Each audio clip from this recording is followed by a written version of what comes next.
Welcome to the discussion panel, ladies and gents. My name is Steve McDonald and I'm facilitating this panel, which is on the rise of La Madre, Ayahuasca beyond the Amazon. We've got just under 55 minutes, which is quite a luxury, and there will be some time at the end of the panel discussion for questions from the audience. So if you do have some questions, please hang on to them, and probably around about 10 past 12-ish, I'll open the discussion and we can put some mics around and you can ask questions of the panel. Briefly, I'm one of the founders of PRISM. That's Australia's own psychedelic research organisation, which was founded very much through EGA activity back in 2011. And we've been working closely with the US-based Multidisciplinary Association for Psychedelic Studies since 2011, trying to get some legal psychedelic research happening here in Australia, and the work continues on that. My first encounter with ayahuasca happened back in 2006 when I was working as a professional change expert. So I had an office in the big end of Collins Street, and I was talking to government departments and large corporations about how to navigate change and the effect that change has on people. And a friend rang me up one day and mentioned ayahuasca to me, and I didn't know what it was at the time. I had to get on Google and look it up. But once I sort of schooled myself up as to what it was and had some advice, from a friend who had psychedelic experience, I started to wonder whether it was a useful tool that could be used to help people navigate change. So I ended up having my first ayahuasca experience in late 2006. And the main question I had in my mind was, is this a tool that I might be able to use in my work? And I also happen to be a war veteran. I served in the war in Somalia in 1993, and I was suffering at the time from post-traumatic stress disorder, which meant that I couldn't really work a full work day. I used to work probably about 3 or 4 hours a day where I could concentrate well, but the rest of the time I was still somewhat afflicted even though I was working as a consultant. And in my first encounter with the medicine, I found out very, very quickly, straight away, that yes, it was definitely a tool that can be used for change. In fact, my first encounter was really a tutorial, and I had a voice in my head saying, hey, welcome to the space, here's what you can do. And then, to my great delight, I discovered sometime afterwards that I started to feel better, and it was only then that I really twigged to the healing aspects of ayahuasca, and I found it very beneficial in the treatment of my post-traumatic stress disorder then and in the years since. So what I'd like to do is introduce this wonderful panel of experts that we have here. We're very blessed today to have some wonderful minds from all around the world visiting, and I guess I'll start from this end with Benjamin Mudge, who many of you might know. Mudge has a background in coordinating activism for peace and social equality, and he's the founder and executive producer of a London-based record label called Peace Not War. He studied philosophy, political theory, and women's studies, and he's currently a PhD candidate at the School of Psychiatry, Flinders University, South Australia, where he's just starting to study ayahuasca ceremonies as a candidate therapy for bipolar disorder. Please welcome Mudge.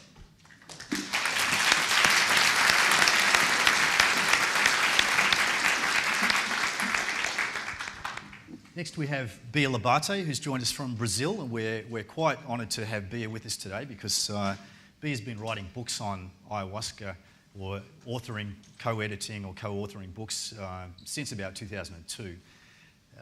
She's been involved in the production of over 12 books, including the internationalisation of ayahuasca and ayahuasca shamanism in the Amazon and beyond, just published this year. She's visiting professor at the Centre for Research and Postgraduate Studies in Social Anthropology in Guadalajara, and adjunct assistant professor at the Drug Policy Program of the Centre for Economic Research and Education in Aguascalientes, Mexico. She's also the co-founder of the Nucleus for Interdisciplinary Studies of Psychoactives. Please welcome Bia.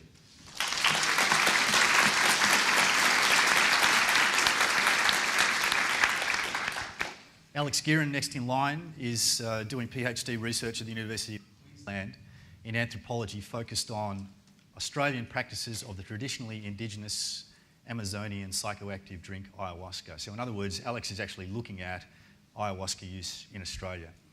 And his research interests include the ethics and sensory dynamics of shamanism and alternative religion.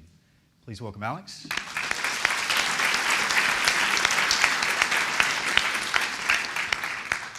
Next to Alex is Katia Honor. Katia is an entheo artist. Her esoteric and shamanic practices led her to want to map the relationship between the numinous and the physical realms. And she's doing that through art. She has an ongoing apprenticeship in the direct lineage of Ernst Fuchs and Salvador Dali to learn the Mish technique, which is an alchemical painting method that builds complexity and light through layers of glaze. She teaches and practices within ecstatic, shamanic and visionary art residencies in Europe, Australia and Asia. Please welcome Katia.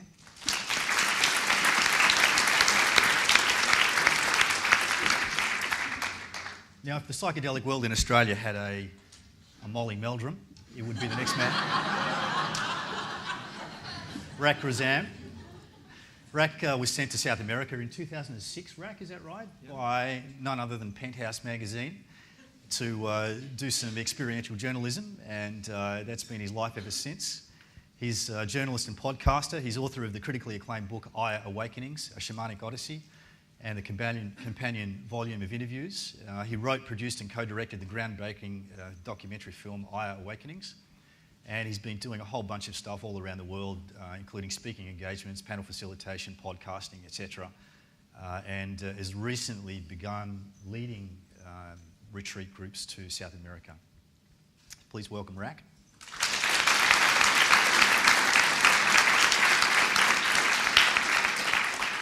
And on the far end is Alex Spangler, who is a Brazilian journalist and social scientist and a late addition to the panel. Welcome, Alex.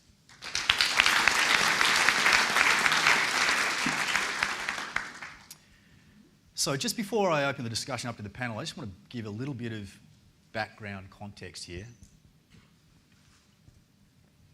The last big paradigm shift that we saw in the Western world happened, the tipping points, I guess, were sort of between the 1600s and the 1800s, when we saw things like the scientific revolution, the industrial revolution, and the European Enlightenment happen. They gave rise to what we know as the modern worldview, which is a quite male-oriented and rational worldview. It's quite materialistic. And it in itself gave rise to specialisation, the kind of specialisation that we see in the business and corporate world and the academic world, and a rather individualistic outlook on life. It continued to, or it did coexist and continues to coexist with a bunch of previous paradigms, so they're kind of layers that sit on top of each other. But certainly the modern paradigm has been dominant now for a couple of hundred years. And changes like that come in waves, so it's a little bit like the tide coming in. If you go to the ocean and look at the water on the beach, you'll see that the waves come up the beach and they run back out again. They come in again, they go a little bit further up the beach when the tide's coming in and they run back out. And we saw a big wave, a surge of what's next after the modern paradigm happen in the 1960s. And it also included a surge of psychedelic activity, which trickled into the 1970s. But then there was a big backlash, social backlash. You know, the wider society wasn't prepared to actually hang on to this new way of looking at the world. And so the wave kind of ebbed and ran back down the beach again.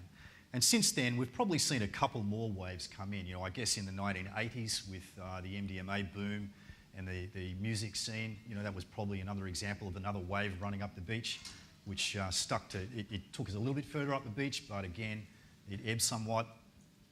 And all the time, you know, the modern paradigm attempted to try and stem the tide, literally, through prohibition, and took various actions to try and stop those waves coming any further up the beach to defend its own psychological territory.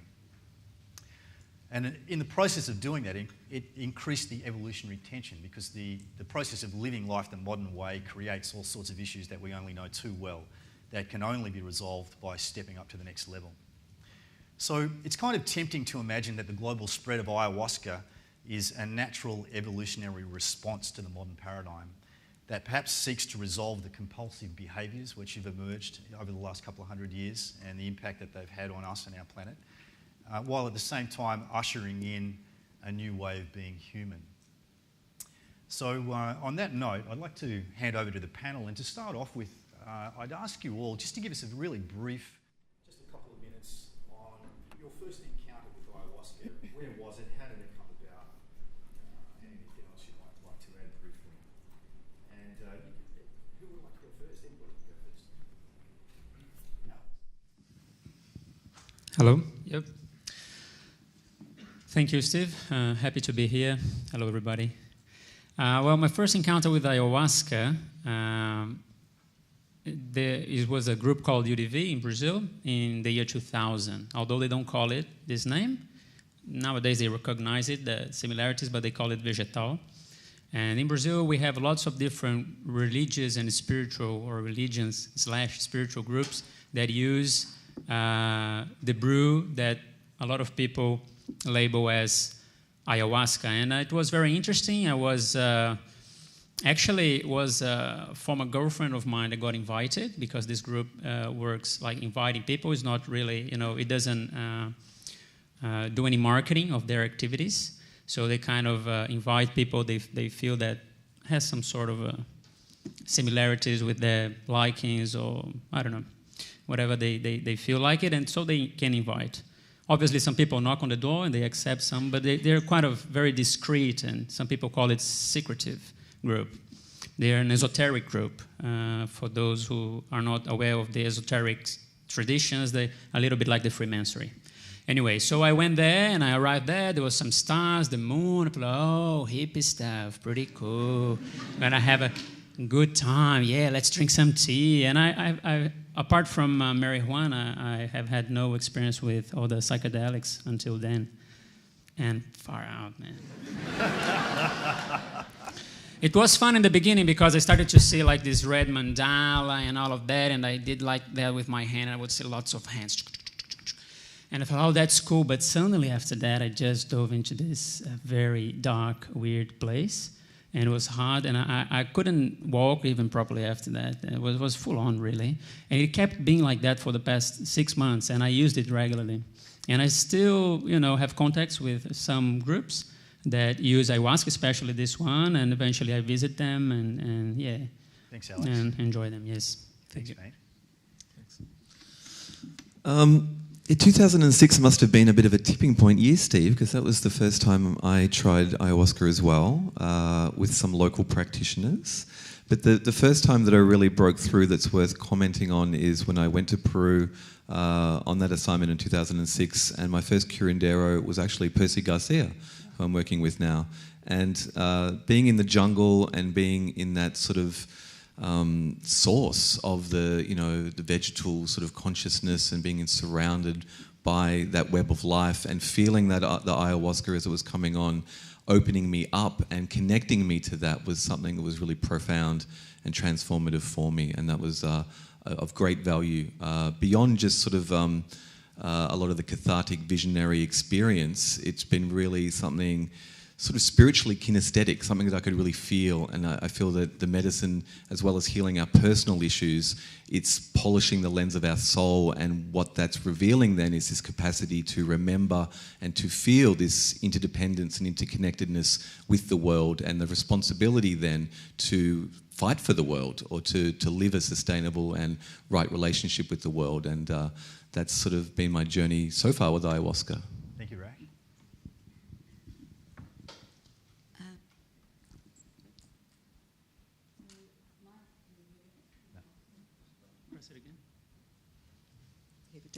Oh, That's it. thanks. My journey's very much been intense healing. My background was managing psychiatric services, disability and social justice at universities, and I had a very close to death traumatic event, and ended up, like you, dropping down to consultancy if I was on a good day, but mostly a bit of a write-off. And so I got quite desperately searching for healing modalities, and I came across someone who was assisting in ayahuasca. I read through the papers, realised at the end of it, I have nothing to lose. This looks really scary, but I actually have nothing to lose. So, so I went, and it was the most profound experience. Of course, everyone it, pulled me back, stripped me back to the bone. Everybody else was having breakfast and smiling, and I was in fetal position looking at a star, going, oh my God,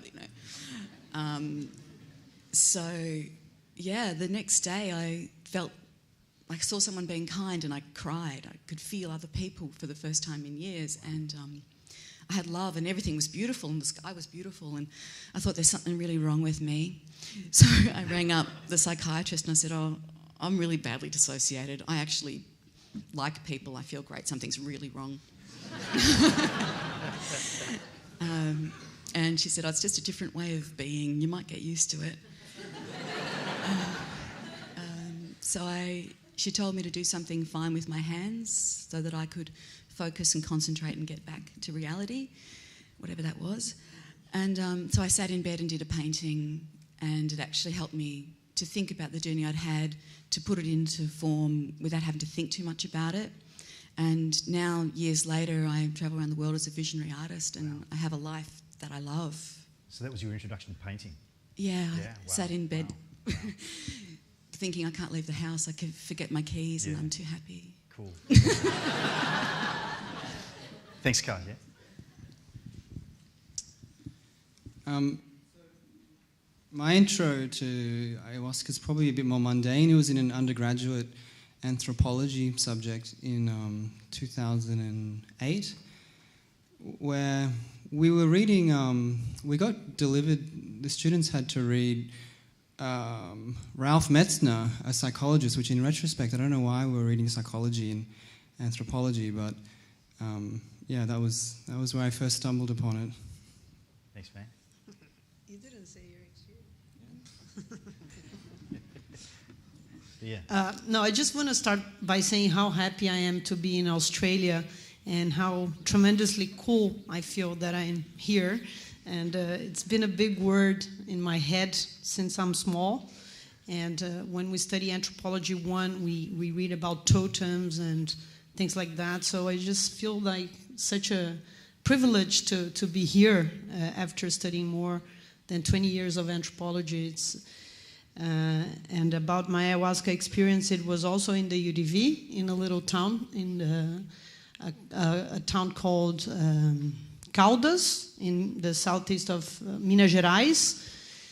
And it was a friend of mine. I was 26, and it was in 1996. And we were just students doing, studying social science, reading the classics, thinking about the world, feeling all, this beautiful young energy that you want to change the world and read the big names. And it was like out of curiosity, and it was completely magical, beautiful. I really had the most incredible visions, and after the session ended, I went to the masters and I told them, I understood everything. and they laughed, and I was 26, but I was really serious. Like, I really saw the whole, everything about the world, everything. I just understood whole life.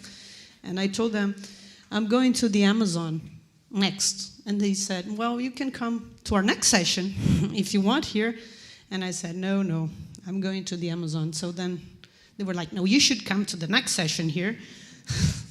Alex knows the UDV, he knows what I'm talking about. So anyway, I went to the Amazon and just dived in this big pot and was drinking the most I could in like this 2-month trip, and just thought that was all I had to do. And this really became a kind of, I dedicated my whole lot of my life to these topics out of a big passion. And yeah. Thank you, Bear. Much.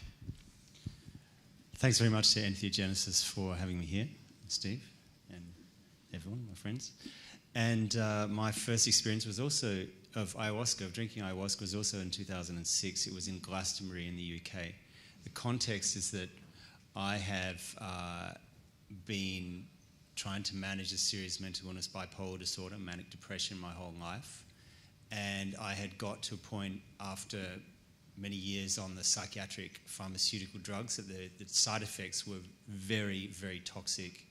I was actually had the early stages of cancer. My doctor advised you really have to make some radical changes about the stress in your life and so on. And I came off those, and I was basically deeply suicidal for a period of time. And someone mentioned ayahuasca, and there I just tried it, to be honest, out of just survival, and really I wasn't going for any kind of spiritual healing. It was a physical survival thing. And not only did it sort out the cancer didn't advance, and I've also, since then, I've had a balanced brain chemistry, been off psychiatric medication for the last 8 years, and have also been doing a lot of trauma healing and that sort of thing. So I'm really interested in the whole medicinal aspects of ayahuasca. But what's also happened for me is through this whole process, I've had a really quite profound spiritual awakening, and that is the primary side effect of ayahuasca as a medicine that I've experienced. Thank you, Mudge. The journey of the medicine out of the jungle has been one of many stages, I guess, and there are certainly some very early reports of Western encounters with ayahuasca, but perhaps one of the turning points was in the 1960s when people like William S. Burroughs and Allen Ginsberg wrote the famous Yahe letters, and the biologist Richard Evans Schultes became known for his work in the Amazon basin. And I guess, I'm sort of asking this to the panel, I guess, you know, there have been a number of steps where it's come from the indigenous people of the Amazon basin through the urban areas in South America and the mestizo practitioners, and then passed then on to Westerners who've perhaps come in and learned about it and taken it back out around the world. Do you see any really standout historical tipping points in that process where the spread has sort of suddenly burst out? You know, I mean, it's obviously spreading very rapidly around the world at the moment.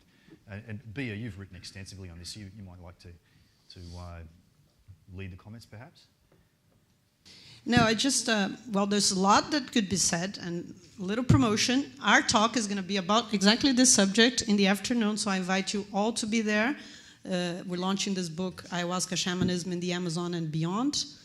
And I would say that, so that's going to be pretty much what I'm going to talk. I just want to make some very fast 3 disclaimers before I say anything. First is that this idea of South America is very much like a foreign idea for people like us. I never thought of myself as a South American. It's not a category that it's so strong for us in South America like it is for Westerners. Yeah, for Westerners, especially for a Brazilian. And I don't think that even like Peruvians or Ecuadorians or Bolivians say, I'm from South America. So I think that just phrasing the question in those terms, it's kind of like a foreign thing. That's one disclaimer. The other is this idea of it existed since a long time and then it spread. That's also, I think we need to think about that better, because we don't really know since how long it has existed. And we sort of take for granted that it's for millennia, but there is really no evidence, so maybe it's not so long. And the idea that it's spread, I think it also has to be deconstructed in the way that what is spreading. I mean, when we talk about the globalization of ayahuasca, it's not like McDonald's that is globalized, that you go everywhere and you have a little town. So it's globalized in a very, surface way. Like there's circles of people doing it in many countries, but I have a hard time with this idea of the globalization of ayahuasca. It's spreading, but globalized is capitalism. It's not ayahuasca. So I wanted just to make some disclaimers, but I think in our talk in the afternoon, I'll talk more about these things. I think it's a good point. Like, ayahuasca is not like McDonald's, right? We've got to acknowledge that up front. But it is almost like, and we're talking very Western-centric, we're talking about Western consciousness being, this filter that looks at the world as the West, and how we see the world. And if you look at other modalities like martial arts or meditation that have come from outside the West, and they do trickle in, they do virally spread, and it's not centralized in nodal points like a McDonald's or an outlet in a corporate type of environment. It goes from person to person, and it transmits because these things work. These modalities work for people, there's value in them, and people see change in themselves, and people around them and their peers see change in themselves. So in that sense, it's like a cultural virus. And, it's spreading through the West, and I think those first wave of explorers like Richard Spruce through to William Burroughs, I say that's sort of like, and this again is Western language, I'm giving labels to this from a very Western-centric point of view, but that's like the first wave. And then the second wave, I actually count from, you know, again, it's very centric to my knowledge base here, but some of the first Western ayahuasca lodges in Peru opened around 1990 at Sachamama, Don Francisco Monteshuna, which was catering specifically to tourists coming, you know, from the West to the Peruvian lodges to experience ayahuasca. And so because of that sort of commercial aspect to it, that was the next another phase that we could you know put an anchor point in history then, and that's from 1990 or so. And I would say till, I don't know where you draw that line, but you know there's a third wave now which is really happening, and a lot of the second wavers for the last 20 years or so who have gone over and experienced ayahuasca have now come back to their home countries all around the West and are now practicing and continuing working with ayahuasca and growing it and tending to it and having a relationship with it. And so essentially there's like third wave. There's been 3 waves of ayahuasca use in this very compartmentalised labels that I'm giving it. Yep. Thanks, Rak. Katja? Just perhaps talking about the most recent wave, or what I've noticed being from Melbourne, is obviously it's been trickling through at very much an underground, you know, we're in prohibition, so it's very silent, who knows who, and you maybe get an invite and don't tell anyone. And it's always been like that.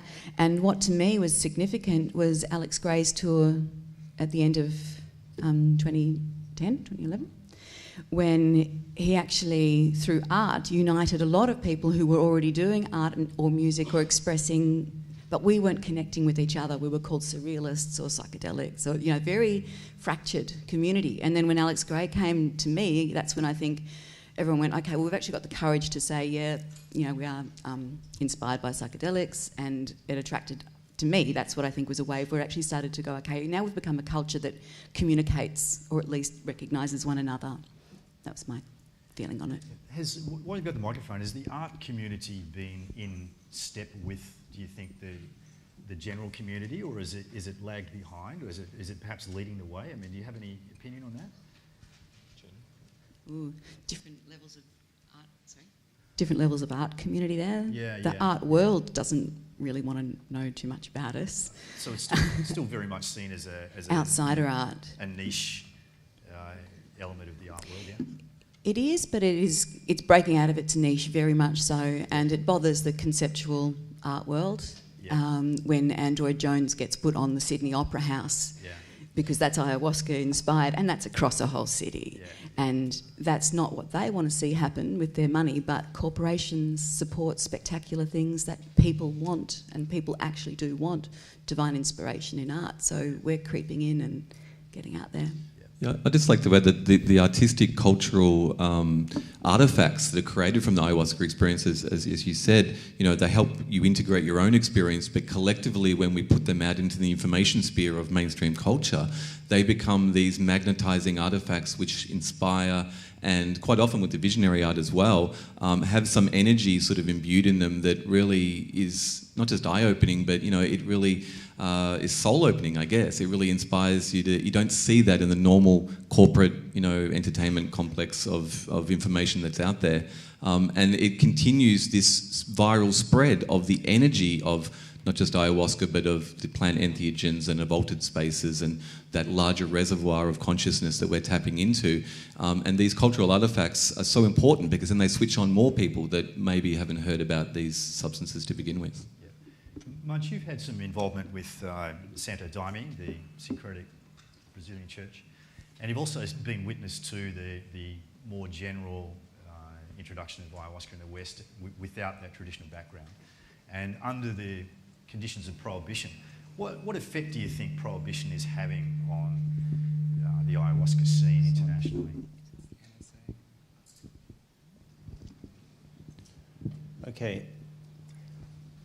While I think it's very important that ayahuasca be used in a safe and sacred way with a lot of duty of care and high levels of integrity, and the facilitators be really experienced and trained, I think that's a really important thing. the prohibition, I think, is actually counterproductive in a lot of ways. It would be much better if there was some kind of accreditation or certification process for qualified, experienced facilitators. What's going on in reality with the prohibition is a few things. One is that facilitators who are doing really good work and who are not really trying to make a lot of money about it, but are actually taking a lot of care to help people, those people are actually hiding and also in a bit of fear. The reason they're in fear is because the reality is that starting in the 1980s and then in Brazil, in the cities when ayahuasca first was early 80s, there was an illegal crackdown. Then in the United States, there was an illegal crackdown. And then in various other countries around Europe, there's been crackdowns and so on. That's created a lot of fear and stress in the whole community, and also for the participants who actually just want to have a healing journey. Now, it's also making it difficult for there to be open discussion, for there to be, to talk about, well, okay, what's the story with the overripe bananas? Can we have a really intelligent discussion about this, for example? You know, it makes dialogue very difficult. What I'd really like to see is that there's that the people who are working professionally can do so without fear, and they can actually step up and help the people and meet the very widespread demand for this medicine that's out there, and that the people that are looking for the medicine can find it in a really safe way. Thanks, Mudge. Just before I open it to questions from the audience, I'd just be interested to hear what you think about the way that the medicine is spreading through the West so rapidly at the moment and its impact on the safety of practice, various practices in different, under different traditions and perhaps absence of traditions. Yeah, I'd like to say a few words on that, and just quickly a clarification. I did have a very intense and dark experience in my first time, but I was looking at myself. Eventually I got out of there, I got better. And this is why I kept, going. And it's interesting from somebody coming from Brazil. For instance, the way I learned about this brew that I learned to call medicine in Australia, it's from pretty much a religious background. And those religious groups in Brazil, they drink a lot from the Brazilian Catholicism, Catholic culture, which is a lot about charity. So in Brazil, when you go a couple of times in a group, and first you don't pay money usually to go there. And you can start paying money once you become a regular member, then you have some sort of fee, etc. But obviously there's an abundance of plants, and they plant a lot as well, so there's a concern about the sustainability of the practices. But once I came to Australia, one thing that caught my attention is because obviously the way capitalism is developed in the West is very different from Brazil and other countries in South America. The money component I found to be very important. And one day I was doing field research, and by the way, I was a PhD candidate up to a while ago, so I did extensive research in Australia for 3 years. I took a break, don't know for how long, but anyway, but I was talking to this Indian student, and he was telling me, I don't know what's wrong with me. And I thought, no, what's going on? How I spent all the money I had in ayahuasca ceremonies, and I haven't felt or seen anything that people say they see and feel and things like that. I feel saying, well, what did you want to see? Oh, I don't know, man. All those, cinematic things, stuff that like LSD. And I thought, I don't know. I have never had LSD, but I thought, listen, I drink ayahuasca for a decade and more. I don't have those things. I don't have those visionary things that people see. It's a different relationship for me. I did have in a while, but usually it's very different. I relate differently, and I know people who drank it many times and never felt anything. So it's not a problem with you, because he was feeling sad, and I've seen other people in ceremonies feeling very sad because the mother didn't like me, etc., etc. So that's one point.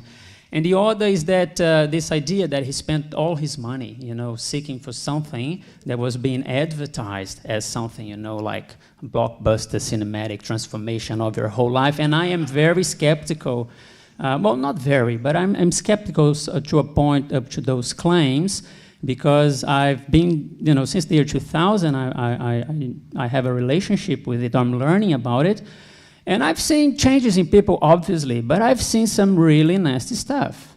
So it's not because somebody uses ayahuasca or it's going to transform the world, it's going to become, that's not the case.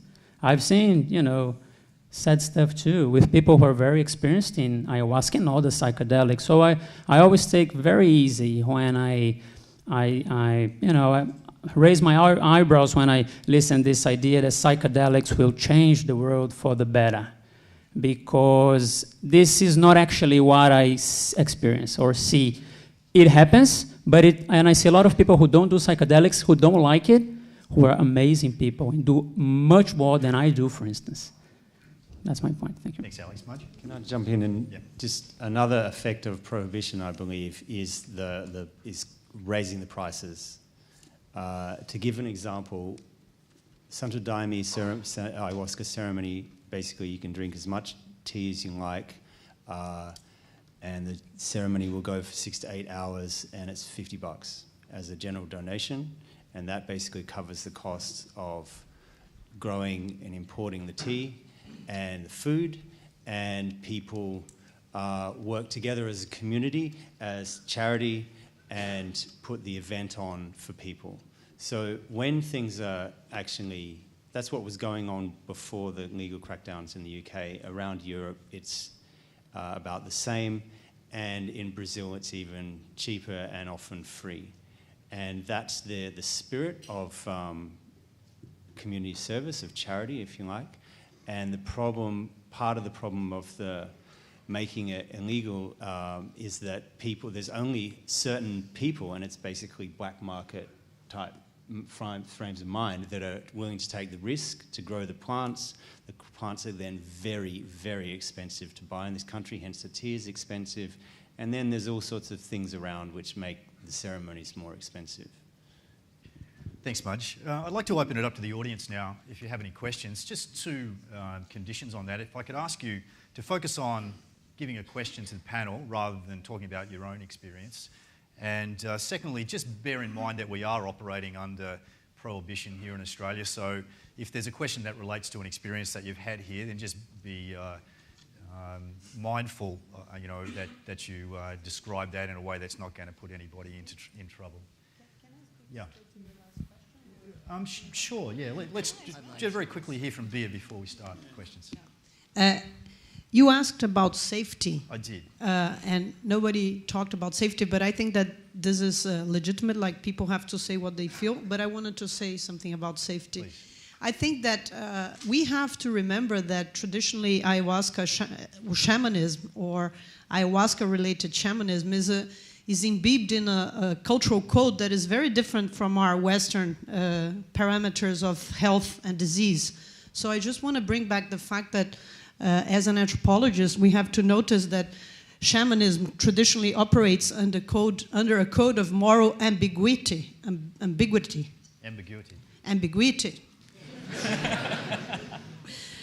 So the idea of what is health and what is disease has to be deconstructed. For example, if you believe that there are diseases that have a spiritual source, and the work of the shaman is to diagnose and to heal. So if that you are sick because of an attack of a rival shaman, and then that shaman will extract the virote, the darts that were sent to you, and he will suck it out and then perhaps blow it back to the person who sent the original witchcraft to you, then he is at the same time healing and he is causing harm to another person. So that play of light and dark, and that the social controls involved in sorcery accusations are part of a very complex system that I think cannot be reduced to a bunch of protocols of what is safe. And I think we have this tendency of wanting to do things nicely and wanting to have protocols and guidelines. But I think that the first task is to look at how traditional people use ayahuasca and try to learn from that. First of all is to learn and to get informed. Second is the operating the translation that works for us. But the translation cannot be done if the homework before has not been done, which is try to understand where this comes from and how it works. So there is no easy translation. There is no automatic. There is no standard means to say this is indigenous and this is how we're going to do it. But I feel that a lot of people are not doing this first homework, which is to understand the context where this is coming from, which, you know, maybe you have to learn a new language, a lot of things. So I just wanted to... There's this trend nowadays, let's keep things safe. It gets a little bit on my nerves of this. Everybody agrees that it has to be safe. And then, you know, people take for granted that idea, but I think we have to complexify it. And ayahuasca is a great way to think of other ontologies, other ways of thinking about the world. It's about deconstructing a lot of our paradigms, a lot of our dichotomies. It's about this authority, this otherness, this psychological authority, and this cultural authority, about learning about different things, about different cognition levels, but also about different culture values. Thanks, Bea. Wonderful, wonderful points. And of course, you know, we suffer.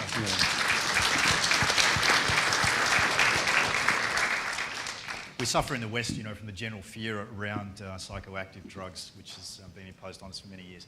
Questions from the audience? Yes. Sir. First of all, thanks very much to the panel for your contribution. Fantastic to hear your a little bit of a plug along with Bea for this afternoon's session. I'm going to talk about ibogaine, and one of the things I'll be talking about is the differential outcomes in treatment. And I was very interested to hear the panelists describing their experiences with ayahuasca. The gentleman on the left, on my right. Sorry, I didn't catch your name. Alex, hearing your experience and then contrasting that with Madge and with Katja. Now, Madge and Katja, you obviously had very profound experiences.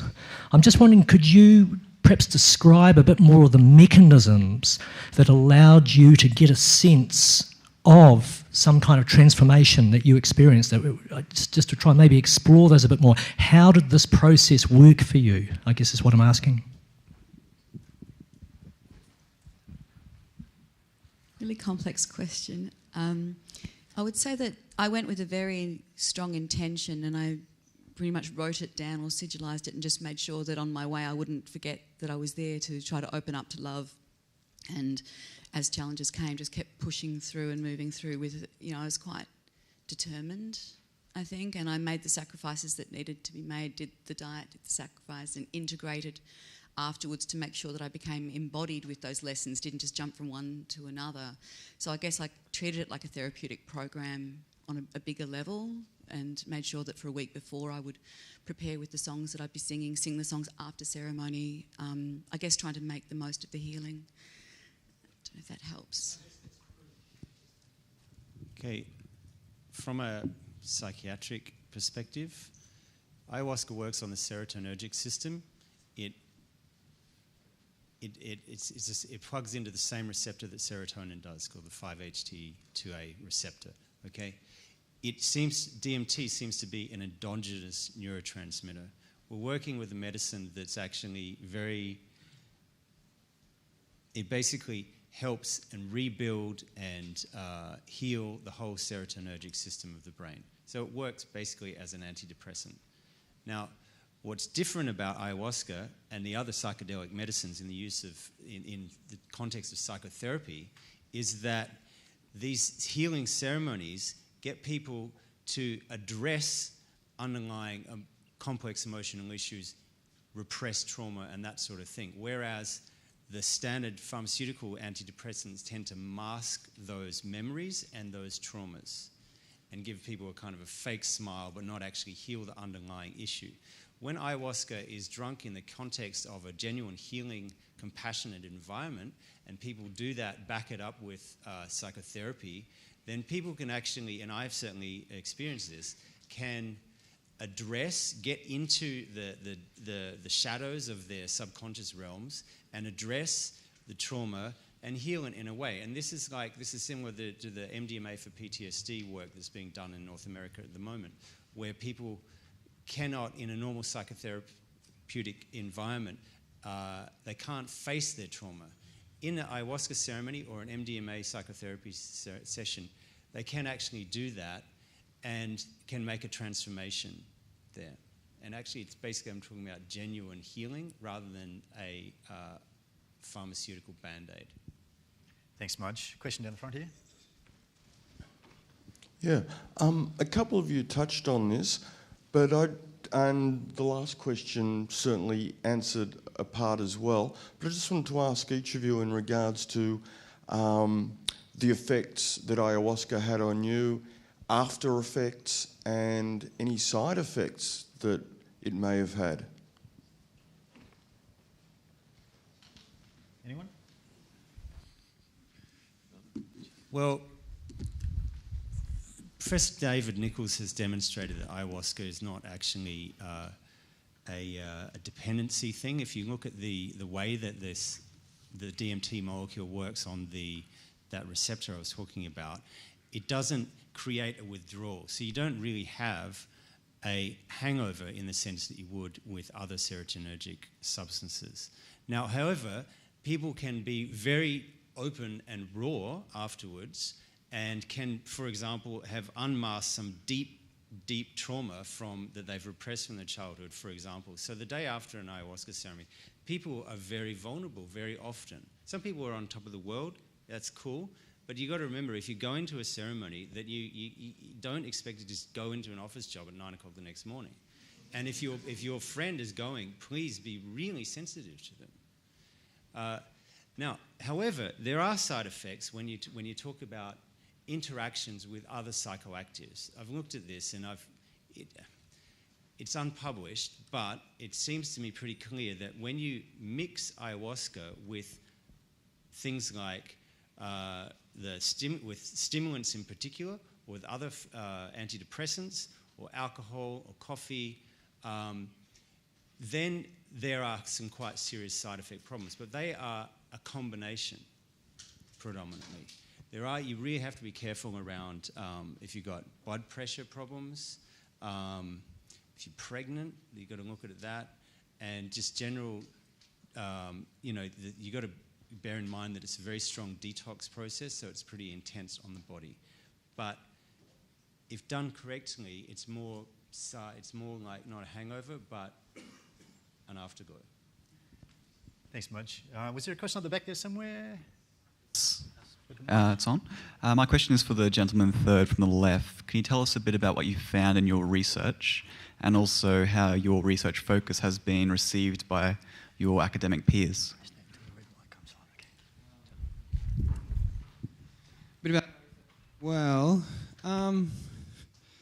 I guess I've done ethnographic fieldwork. I'm writing up my PhD at the moment on the reinvention of ayahuasca use in Australia, something along those terms. But I thought before I get into that, fill in the gaps of the history of ayahuasca use, or some research around the history of ayahuasca use in the Amazon, which Steve asked about before. There's some pretty solid anthropology on this. Some of it's a bit speculative, but the rubber tapping industry, which took off in the 1850s in Peru and Colombia and Brazil, seems to be, it was one of the first kind of moves of modernization that really linked a whole bunch of indigenous groups together in a way that they hadn't been in the past. And there was some cultural revivalist and millenarian movements where ayahuasca shamans would publicly reject the capitalist economy and, go into these trances, drink ayahuasca and tell people don't join the rubber tapping industry, stay in the jungle and you'll get enlightenment or salvation after death and stuff. But interestingly, the rubber tapping industry appears to be one of the main means in which ayahuasca was distributed among indigenous groups. So it's only 150 years old. The evidence which supports this comes from a variety of people, Peter Gao stuff, but more recently Bernard Brabeck an anthropologist who's looked at linguistic variations in Icaros, or the magical songs that are sung in indigenous groups, has been able to demonstrate that these practices appear to have been distributed rather recently throughout indigenous groups, fed through the rubber tapping industry. So that a little bit about that history. My research, I mean, I'm looking at health and healing as concepts which kind of can tell us a little bit about forms of social organization and social structure in the West. You know, we're constantly told we're individuals and all this stuff. So my research is looking at that. How has it been received? Well, you know, for example, I presented at ANU last year to a panel of anthropologists there, and in the question and answer time, I got the question that they all love to ask. So, have you drunk it? Have you drunk it? And well, my answer was, could you imagine reading an anthropology of a treatise on sex by someone who's never had sex, or an anthropology of foods by someone who hasn't eaten the foods? And the reason why I kind of dodge it like this a bit is because prohibition is and it even is controlling this microphone. But yeah, I mean, funding bodies. It's academia is a political game, you know, and prohibition is a force within that game. Some people are more progressive than others and stuff. But my research is being received more overseas, better overseas than it is here. That's for sure. Thanks, Alex. We're going to close in 5 minutes, so we're kind of running short. If you just keep it brief, I'll try and get a couple more in. Gentleman down front here. Hi. I spent a lot of time in the Amazon, and one of the things that you all touched on was that some people drink ayahuasca over and over again, their whole lives maybe, and they have no visions, which was a mother told me that she had 3 children, and they drink ayahuasca during birth and everything. And she told me, I've been drinking it for 20 years. I've had no visions whatsoever.